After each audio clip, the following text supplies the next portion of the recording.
ప్రభు అయిన యేసుక్రీస్తు నామమున మీ అందరికీ నా వందనాలు. Welcome to Mallika's divine tales. ఈరోజు మనం తెలుసుకుందాం తప్పిపోయిన కుమారుని కథ. ఒకరోజు యేసు అనేక మందికి బోధిస్తూ వచ్చాడు. వారు ఆయన చుట్టూ చేరారు. వీరు సుంకం పన్నులు వసూలు చేసేవారు, అంటే మోషే ధర్మశాస్త్రాన్ని లోబడనివారు. ఆ ప్రజలతో యేసు స్నేహంగా మాట్లాడుతూ ఉండడం కొందరు మత నాయకులు చూసి ఆయన తప్పు చేస్తున్నాడని ఒకరితో ఒకరు చెప్పుకుంటూ వచ్చారు.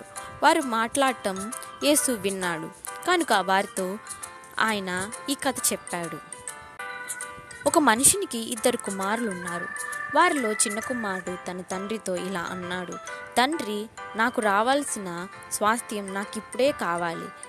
కనుక తండ్రి తన ఆస్తిని ఆ 2 కుమారులకు మధ్య పంచి ఇచ్చాడు. వెంటనే చిన్న కుమారుడు తనకున్న దానంతటినీ పోగు చేసుకొని దూరదేశం వెళ్ళి పాపపు జీవితం జీవించసాగాడు. ధనాన్ని వృధా చేశాడు. అది జరిగిన తర్వాత చిన్న కుమారుడు ఉన్న దేశంలో కరువు వచ్చింది. ఆహారం కొనటానికి కూడా అతని వద్ద డబ్బులు లేదు. కనుక అతడు దొరికిన చిన్న ఉద్యోగాన్ని చేసుకొని సాగాడు. అది పందులు మేపే పని. తను చాలా ఆకలితోనూ విచారమైన పరిస్థితిలో ఉన్నాడు. పందులు తినే పొట్టును సహితం తినటానికి ఆశపడ్డాడు. చివరికి చిన్న కుమారుడు తనలో తాను ఇలా చెప్పుకొనసాగాడు, నేను చేస్తున్నదేమిటి?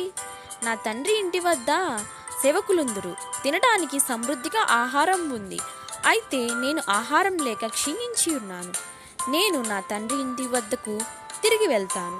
ఆయన సేవకుల్లోనైనా ఒకనిగా చేర్చుకొనడానికి సహాయం చేయమని అతన్ని బతిమాలుతాను. కనుక చిన్న కుమారుడు తన ఇంటి వద్దకు ప్రయాణం అయ్యసాగాడు. అతడు ఇంకా చాలా దూరంగా ఉండటం అతని తండ్రి అతన్ని చూచాడు. అతని పట్ల కనికరపడి తన కుమారుని వద్దకు పరిగెత్తుకొని వెళ్ళాడు. అతన్ని కౌగిలించుకొని ముద్దు పెట్టుకున్నాడు.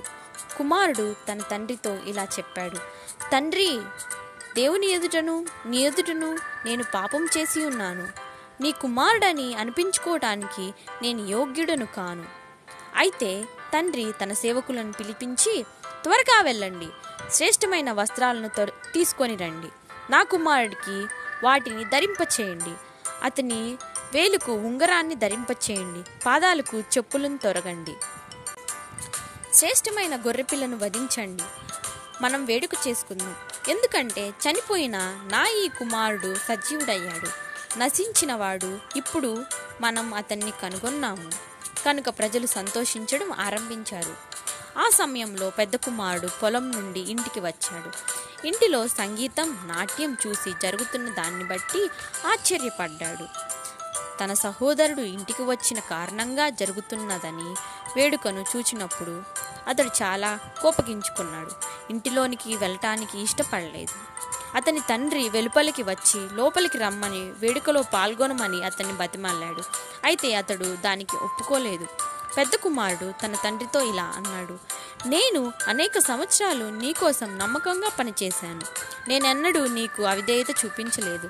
అయినను నీవు నా స్నేహితులతో ఆనందించటానికి నాకెప్పుడు ఒక చిన్న గొర్రెనైనను ఇవ్వలేదు.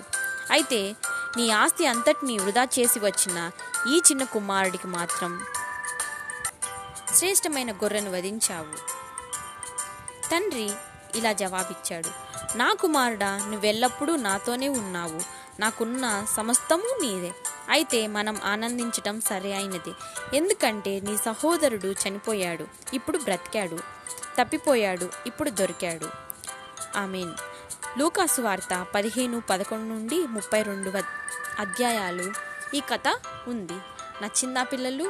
నచ్చినట్లయితే లైక్ చేయండి, షేర్ చేయండి, సబ్స్క్రైబ్ చేయండి. God bless you.